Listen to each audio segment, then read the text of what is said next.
কিরে বলেছিস না? কিরে বল, বলেছিস না? হ্যাঁ, ওই মেয়ে এসে জুটেছে বলেই তো।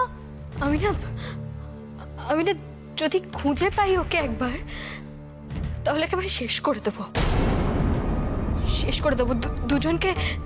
দুজনকে একসঙ্গে শেষ করে দেবো। একবার হাতে না হাতে ধরতে পারলে না, আমি অনেক সহ্য করেছি। আর করবো না, কিছুতেই সহ্য করবো না, আমার কিছুতেই না। শোন মা, ওসব এদো কথায় না কোনো লাভ নেই।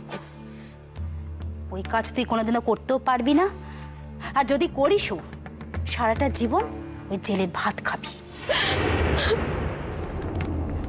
আচ্ছা খাচ্ছিস কেন মা বোকার মতন?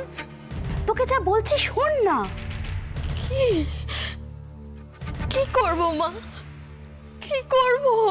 শোন ময়না, তুই যেমন করে পারিস ওকে আমার কাছে এনে ফেল। ও যতই বাড়িতে থাকবে না, ততই বাড়ির লোকদের প্রশ্রয় পেয়ে যাবে। কিন্তু আমার কাছে থাকলে কড়া নজরে থাকবে, ওই মেয়ের কাছে ঘেঁষতে পারবে না কো। কিন্তু মা মা মা যদি রাজি না হয়? মা সে কি কথা? তুই যে একটু আগে বললি ওকে রাজি করাবি, যেমন করে করাবি সেরকম করে করাবি। ঠিক বলেছ মা। আমাকে যেমন করেই হোক রাজিটা করাতেই হবে। আমি যেমন করে হোক রাজি করাবো। ঠিক, কিন্তু মা একখানা কথা মাথায় রাখিস, কিন্তু এখন না ওই রাগারাগি করে চোটপাট করে কোনো লাভ হবে না কো, বুঝলি না? ভয় দেখিয়েও কোনো লাভ হবে না। তুই গিয়ে না খুব কান্নাকাটি করবি, খুব বলবি মা এখন একা থাকতে পারছে না, মা ভয় পাচ্ছে। তাছাড়া আমিও পোয়াতি, মাকে কি করে একা একা পাহারা দেব? হ্যাঁ, রাত বিরেতে যদি কখনো পেটে ব্যথা ট্যাথা হতে তখন। ঠিক বলেছ মা, একদম ঠিক বলেছ। এই কথা বলেই ওদেরকে কাবু করতে হবে। যা মা যা, তুই না আজকে গিয়েই কথাখানা পাকা কর, তারপর পারলে না আজকেই ওকে এখানে নিয়ে আয়, বুঝলি না?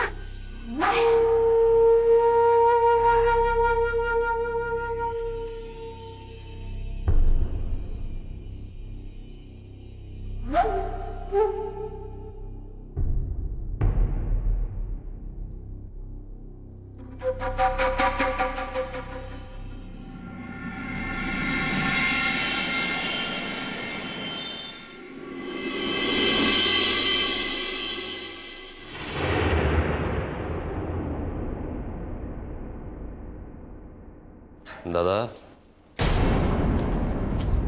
আরে ময়না, তুমি একা এইভাবে চলে এসছো? তোমার তো কটা দিন মার কাছে থাকার কথা। কি হয়েছে গো? এই দেখো। উমা, ময়না এসেছে? তুমি একা এই অবস্থায় বাসে টামে চড়ে এসছো? ময়না, এতখানি সাহস তোমার কি কইরা হয় এও তো বুঝি না। এত যদি আসনের দরকার আসছিল তাহলে আম করে ফোন করতে পারতা। কে আসছে কি? দেখো কি কাণ্ড! কি ব্যাপার ময়না, তুমি কখন? মা টেলিফোন করলে বললেই তো আর হবে না, কোথায় না? আপনাদের ছেলে কি আমাকে আনতে যেত? সে ঠিকই কোনো না কোনো একটা অজুহাত দিয়ে কাটিয়ে দিত, সেই আমাকে একাই আসতে হতো। তা বলায় না যায় তার বাপে যাইতো, যায় নাই কেউ তা তো না। সব কথা আর বলবেন না বাবা। হ্যাঁ, ঠিক কথা যে আপনি আর মা গিয়ে সমস্ত কর্তব্য করে এসেছেন, কিন্তু এই যে আমার পিসিমা যে এত দিন ধরে এত বড় বড় কথা বলেছে, তার তো নিজের দাদা চলে গেল, একবার তো উচিত ছিল সেখানে ছুটে যাওয়া। কই কই সে তো যায়নি কো। কথা বললে তো অনেক কথাই বলা যায়। ঠিকই তো, কথা বললে তো অনেক কথাই বলা যায়, কিন্তু এই শোকতাপ অবস্থায় আমি আর এ নিয়ে কোনো কথা বলতে চাইছি না ময়না। শুধু একটা কথা তোমাকে বলি, যে বাড়িতে আমার দাদাই নেই সেই বাড়িতে আজ কেন আর কোনোদিনই যাওয়ার কোনো ইচ্ছে আমার নেই।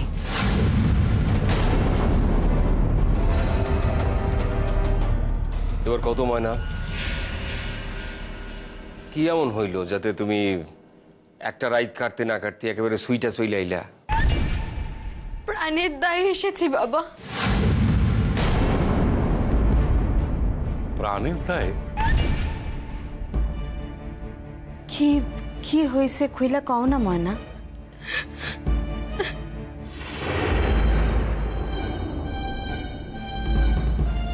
আরে কি হইলো, তুমি কাঁদতেছো কেন? কি কোনো বিপদ আপদ ঘটছে নাকি? আচ্ছা তোমার মায়ের শরীর ঠিক আছে তো? পিসে মশাই, হ্যাঁ পিসে মশাই, আমরা আমরা মা মেয়েতে ওই বাড়িতে আর টিকতে পারছি না পিসে মশাই, আর পাচ্ছি না কো। কেন?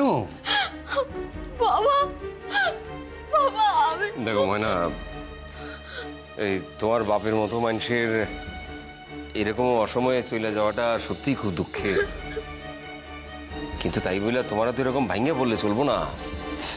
আর তোমার তো ভাই বোনও কেউ নাই, তুমিই তো তোমার মায়ের একমাত্র ভরসা। এই সময় এমত অবস্থায় তোমারই তো শক্ত হতে হইব ময়না। কি করব বাবা, কি করব? চোখ বন্ধ করলেই যে খালি খালি বাবার মুখখানা চোখের সামনে ভেসে উঠছে। একটুখানি চোখ বুঝলেই মনে হচ্ছে যে বাবা এসে মাথায় হাত দিয়ে ডাকছে, ওঠ মা ময়না ওঠ। ঠিক ঠিক যেমন আগে ডাকতো। আর চোখ খুলেই আমি যেমন কাঁদছি তেমনই আমার মাও কাঁদছে। মা বলছে যে মা নাকি চোখ বন্ধ করলেই অমন ধরনেরই স্বপ্ন দেখছে।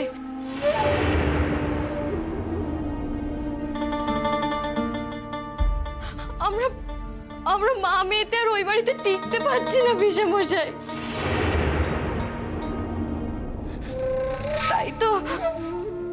তাই তো আমি সকাল সকাল ঘুম থেকে উঠেই চলে এলুম।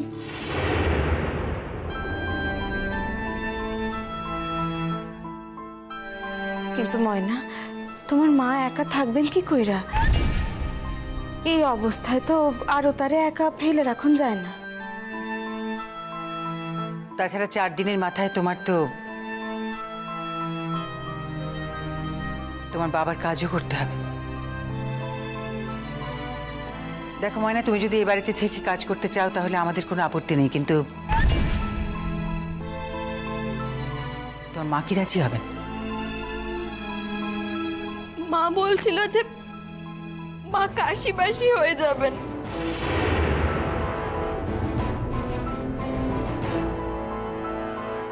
না না না না, সেসব তো কোনো কাজের কথা নয়। তোমার তো এখন মায়ের কাছেই থাকা উচিত ছিল ময়না। কিন্তু দাদা, এই অবস্থায় যদিও এইভাবে ভয় পাইতে থাকে তাহলে তো বাচ্চার সমূহ ক্ষতি হওয়ার সম্ভাবনা দাদা। আমি তো শুধাই এই ভাবতেছি বৌমা। হ্যাঁ, আমাদের পাড়ার লোকেরা তো রেগে মেগে আমার মায়ের ওপরই এক হাত নিচ্ছে।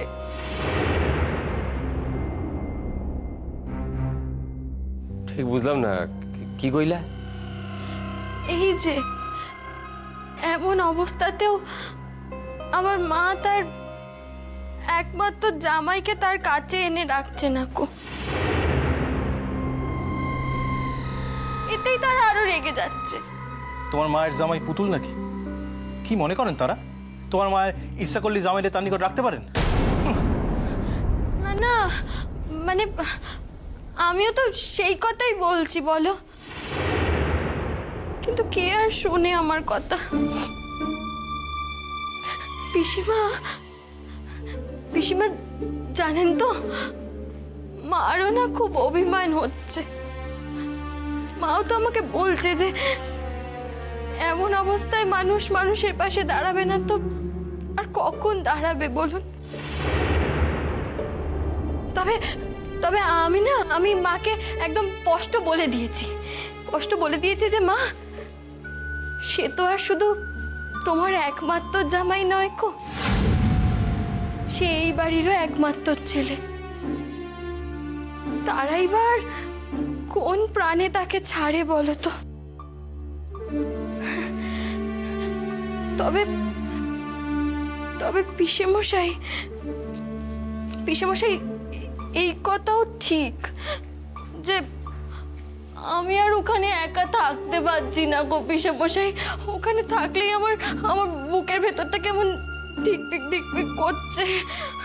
ওই কালকে রাতখানা যে আমি কেমন করে কাটিয়েছি না, আমি কি বলবো। তাইলে তুমি এক কাম করো না ময়না, তোমার মায়েরে আমগোর বাসায় লইয়া এসো। দরকার হলে আমি জায়গা তারে লই আসতেছি। না না না না না না না, তা বললে কেমন করে হয় বাবা? তা বললে কেমন করে হবে? আমার মাই বা কেন তার স্বামীর ভিটে ছেড়ে তার মেয়ের শ্বশুর বাড়িতে এসে থাকবে বলুন তো দেখি? না না না, মা কখনোই তাতে রাজি হবেন না গো। আর তাছাড়া আমার বাবার অত বড় একখানা বাড়ি, সেটা ওরম ভাবে ফাঁকা পড়ে থাকবে? ও তো দুদিন পরেই চোর ডাকাতের হাতে চলে যাবে, তাই না? তা তুমি কি করতে চাও বলো ময়না? কি আপনারাই আমাকে বলে দিন না বাবা, আমি কি করব? আমার এই মনের অবস্থায় আমি আর কিচ্ছুটি ভাবতে পারছি না বাবা, কিচ্ছুটি না। দেখো, আমরা সকলে বাসায় আছি, কিন্তু ময়নার মা ওনার বাসায় সম্পূর্ণ একা, কেউ নাই।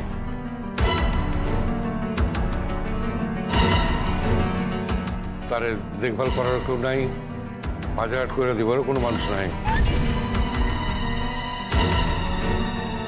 আর মনে যদি ওখানে একা মার লোকে থাকতে না চায়, ভয় পায়, সেটি তো আমগো অন্য কথা ভাবছে। আর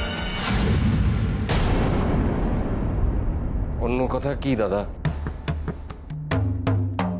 কিন্তু সে তো বলছে যে তার মা এখানে, আমাদের এখানে এসে থাকতে রাজি হবে না। সোনারে অন্তত কিছুদিনের লেখা তাকে বাসায় যেয়ে থাকতে হইব। অসম্ভব।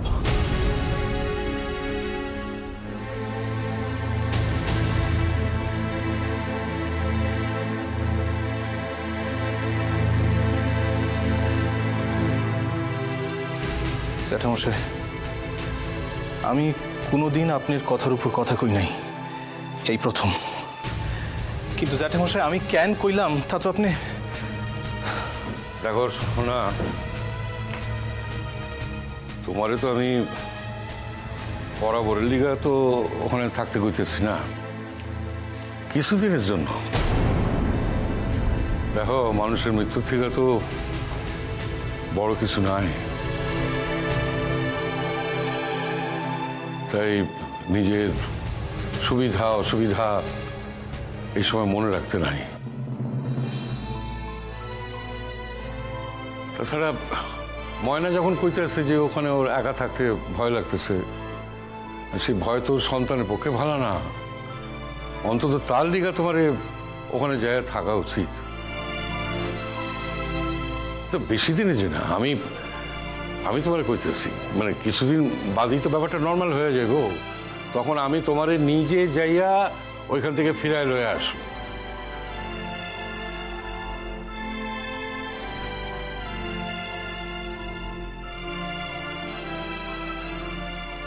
দেখো, তোমার ইচ্ছার দাম দিতে যাই যদি বড় কোনো বিপদ আপদ কোনো ক্ষতি হয়ে যায় সেটা তো আমি মাইনে নিতে পারবো না। না, তার দিকেই কইতেছি যে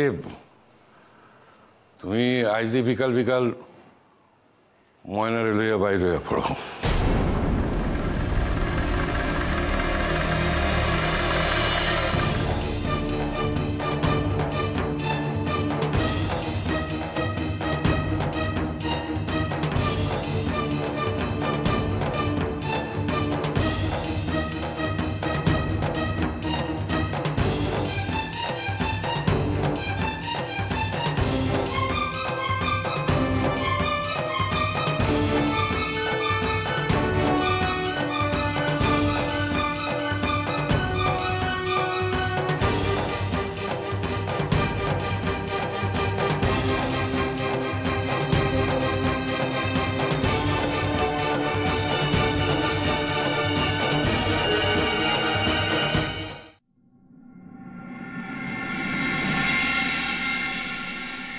নার্গিস, নার্গিস বাসায় আছো নাকি? কেডা কেডা আইছো? কেডা? আরে বকু, আসো আসো ভিতরে আসো আসো। হাই আল্লাহ রে, তা এতদিন বাদে আমগো কথা তোমার মনে পড়লো? না, আমগো লেখানো আসে নাই, আমি জানি। আমার আম্মু আইছে, তার লিগাই তুমি আইছো না? আমি ঠিক বুঝছি। খালাম্মা খালাম্মা, আমার একখান কথা শুনেন। আমি তো এখন আর এই গায়ে থাকি না, ওই নারায়ণগঞ্জে চাকরি পাইছি তার লিগা। আর ওই 9 মাসে 6 মাসে একবার আসি, আর 1-2 দিন থাইকাই তো আবার চইলা যাই। খাড়ায় খাড়ায় কতক্ষণ কথা কইবা? চলো ভিতরে চলো, ও নার্গিস ছান করতে গেছে গিয়া, অহনি চলে আসবো। চল আসো আসো আসো ভিতরে আসো। চল আসো আসো মুখ বউ বউ বউ। কদম দাদা কই? দেখতাছি না। আব্বার কথা আর কইও না, শৈল খান ভালা নাই, অহন তো ভালা কইরা হাঁটতেও পারে না। শৈলী যখন একটু বল শক্তি পায় তখন কত্তা গো জমিরা আলে গিয়া বইয়া থাকে, বইয়া বইয়া ধান রোয়া দেহে, কি ধান কাটা দেহে, কি চাষের জমি পাহারা দেয়। এমনি কইও না আর আব্বার কথা। সারা দুনিয়া খান বদলাইয়া গেল, কিন্তু বদল হইল না এক আমাকে কদম দাদা। ঠিক প্রথম থেকে যেমন দেখছি আইজও তেমনই আছে। তারপর বকু বড় ফাঁকি দিলা, কিন্তু শাদির দাওয়াত খান তো খাওয়াইলে না। বউ দেখুন না। বহু কই পামু, আমি তো শাদিই করি নাই খালাম্মা। সে কি কথা? তা রান্ধা বাড়া কইরা খাওয়ায় কেডা? ওই তো ওই একজন খালা আসেন, ওই রান্না বাড়া কইরা দেন। বুকু ভাই কখন এলেন? এই তো কিছুক্ষণ হইল। কিন্তু নার্গিস, তোমার যে অহনি একবার আমার লগে যাইতে হইব।